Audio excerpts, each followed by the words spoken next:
El primer pero a la hora de crearnos nuestro propio hosting VPS es justamente eso. ¿Dónde contrato el VPS? Antes de elegir o si estás en la búsqueda, quiero compartir contigo un par de consejos que te van a ayudar en esta ardua tarea. Pero primero, bienvenida y bienvenido. Estás escuchando Implementador WordPress, el podcast en el que aprendemos a crear y administrar nuestros sitios web en nuestro propio hosting VPS. Este es el episodio 422 y hoy es martes 21 de julio del 2020. Si estás pensando en crear tu propio sitio web y querés aprender por medio de videotutoriales, te invito a suscribirte a mi academia online, avalos.sv. En esta semana estamos con el curso de Manage WP, esta herramienta que te permite controlar muchos WordPress desde un mismo sitio. Y el día de hoy, la segunda clase en la que voy a mostrarte cómo configurar, cómo añadir a Manage WP estos WordPress que tienen, digamos, un pelín más de seguridad, es decir, WordPress con segundo factor de autenticación y con URL personalizada. ¿Cómo vamos a hacer esto? Por supuesto, por medio de un plugin.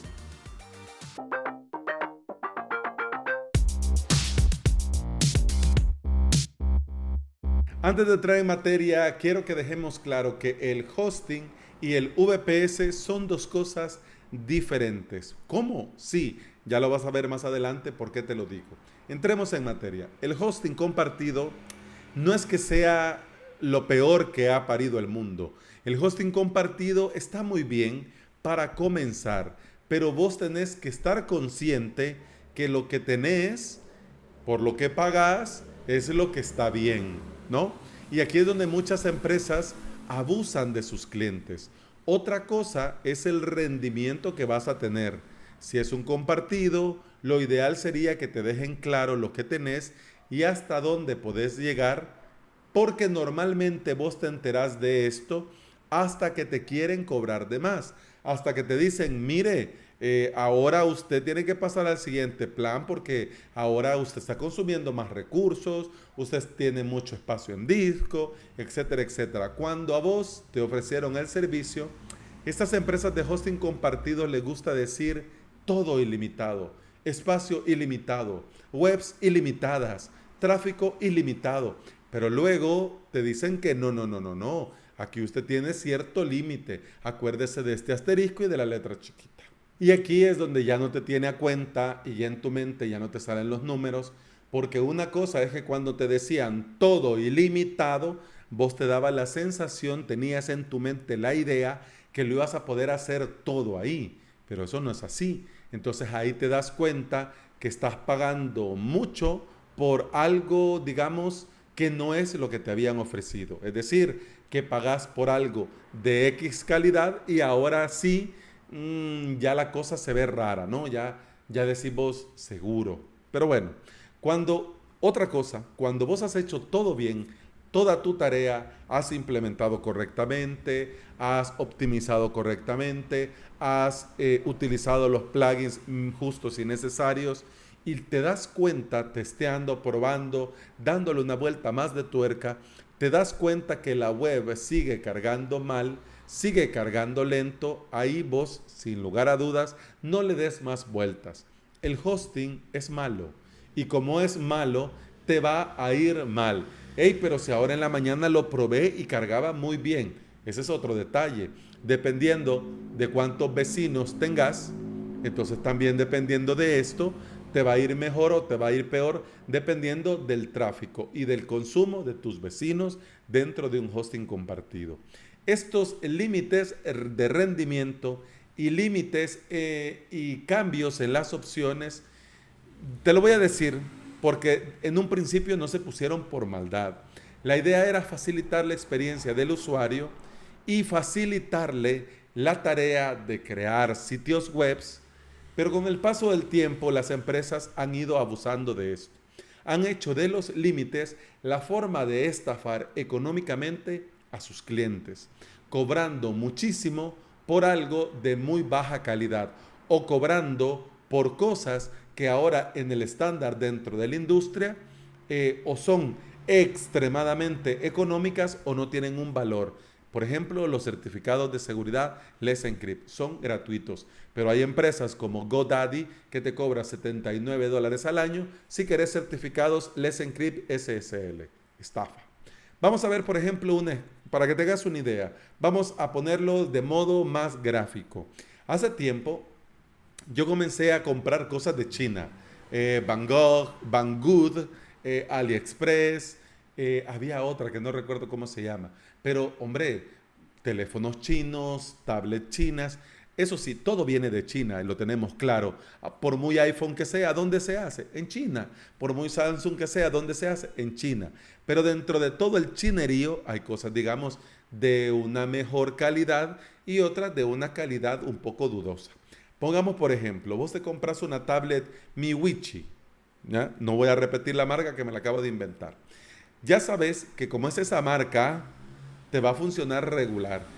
Como no es una tablet, digamos, de calidad comprobada, de una marca que dé fe que eso te va a funcionar cierto tiempo, pues entonces vos sabés que te va a durar y que va a ir como va a ir, porque obviamente pagaste lo que pagaste. Y por eso poco que pagaste, vas a tener muy pocas prestaciones, te va a durar muy poca, y a la primera que se te caiga o que se te, no sé, o que la apretes un poco, se va a arruinar y va a dejar funcionar. En el caso del hosting compartido, te venden algo muy caro, muy caro y algo muy malo.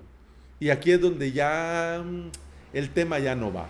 Por eso, cuando yo comencé a trabajar con hosting VPS, que me monté mi primer VPS en OVH con Plex Onyx, con sentimiento porque no me podía permitir pagar los $500 que me quería cobrar SiteGround, ese hosting maravilloso que lo menciona todo mundo, pero no lo es tanto, porque yo tengo clientes de VPS que vienen corriendo de SiteGround y que al final, cuando ves la diferencia, decís, hombre, SiteGround, ¿qué le den? Entonces vamos al lío. Ya hablamos de hosting, es decir, este servicio que te ofrece una empresa que te permite crearte todo tu alojamiento web, eso es hosting. El tema del VPS, eso es otra cosa. Y te voy a explicar por qué y tenés que tener claro. Un servidor virtual privado, es decir, un VPS, no está pensado solo para crear sitios web. Podés hacer de todo con un VPS. Teniendo esto en mente, cada proveedor dispone de diferentes configuraciones a la hora de ofrecerte el servicio y vos contratarlo. ¿Cuántos cores de procesador? ¿Cuánta RAM? ¿Qué sistema operativo? Si vas a querer el sistema operativo y un panel de control, si vas a instalar simplemente una aplicación en él, etcétera, etcétera. Este VPS te permite hacer de todo, incluido un hosting VPS. ¿Y esto cómo se hace? Se hace instalando software necesario para que un sitio web funcione. Servidor web Apache, hombre, ya tenés un HTML5 ahí funcionando muy bien, ¿no? Pero si necesitas un WordPress, por ejemplo, necesitarías Apache, Nginx, PHP y MySQL para la base de datos, porque WordPress necesita base de datos para poder trabajar. ¿Cómo te montas esto para que un VPS estándar se convierta en un hosting VPS? Lo puedes hacer manualmente si tus conocimientos te lo permiten, o también puedes utilizar un panel de control que te permite de una manera visual, un poco más amigable, instalarte este software y crearte tus sitios web, tus bases de datos, tus usuarios, etcétera, etcétera. De panel de control vamos a hablar mañana. De momento quiero compartir contigo 4 consejos que yo creo, en mi humilde opinión, que vale mucho la pena tener siempre presente a la hora de contratar VPS para nuestros proyectos. Primero, data center e IP. El data center es este sitio físico, porque claro, hablamos mucho de la nube aquí, la nube allá, pero en realidad la nube está en un sitio llamado data center. es decir, el sitio físico donde están los servidores de la empresa que te provee el servicio, ¿no? Dependiendo del data center y de la ubicación del data center, vas a tener diferentes localizaciones a escoger. Es decir, si la empresa tiene presencia en América y en Europa, te va a dar a elegir si quieres crear si quieres utilizar el data center de Estados Unidos, de Canadá, si es en Europa, de España, de Francia, de Alemania, etcétera, etcétera, ¿no? En cada país, a algunos casos, por ejemplo, también podrías elegir ciudades. Si lo querés en San Francisco, si lo querés en New York, si lo querés, etcétera, etcétera. Ahí va a depender de tus necesidades particulares. Algunas empresas incluso hasta tienen data center en Brasil.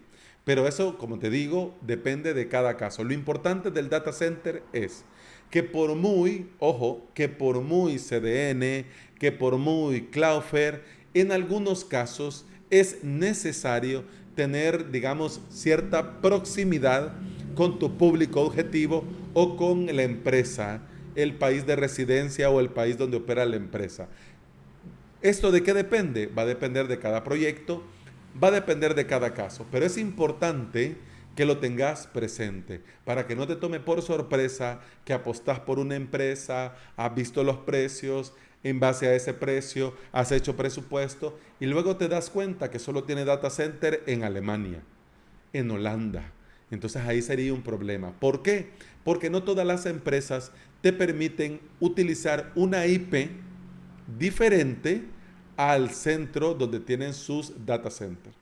Es decir, que si solo tienen data center en Europa y puntualmente en Alemania, como es en el caso de la empresa llamada Hessner, entonces ellos solamente te ofrecen IP de Alemania y de Holanda y nada más. Así que, ojo, cuidado, es muy importante el tema del data center y el de la IP que se le asignarían a tu servidor. Segundo consejo a tener en cuenta, el rebuild y el escalado. Un tema que tenés que verlo muy bien es el tema del escalado, porque va a llegar un momento en el que tus proyectos van a necesitar más potencia, más recursos. Si la empresa te lo hace bien tu tarea, te va a permitir hacer esto en un par de clics, pero eso lo tenés que ver antes de contratar, para que no te tome por sorpresa ni el precio, ni el método, ni la forma de hacerlo. Porque si estás con el trajín que necesitas escalarlo ya, pero ahí te venís a dar cuenta que te van a cobrar 5 veces más, que se tarda un par de días en hacer, o que si lo tenés que hacer este procedimiento, que tenés que dar este consentimiento. Entonces ahí ya la hemos liado, ¿ok? Así que antes de contratar hay que verificar, en el caso de querer subir al siguiente nivel en recursos, cómo se hace, de qué manera se hace y cómo se lleva el procedimiento. ¿Ok? Tercer consejo a tener en cuenta. Copias de seguridad y snapshot son vitales a la hora de una actualización mayor, a la hora de modificar algún paquete, a la hora de toquetear dentro de alguna configuración. Puede ser, cuando estamos aprendiendo, que algo la liemos y esto deje de funcionar. Si vos tenés a disposición copias de seguridad bajo demanda o podés hacer lo que le llaman estas instantáneas de tu servidor, le haces un snapshot, actualizás, ves que la has liado, restauras el snapshot y ya está. No querés jugártela.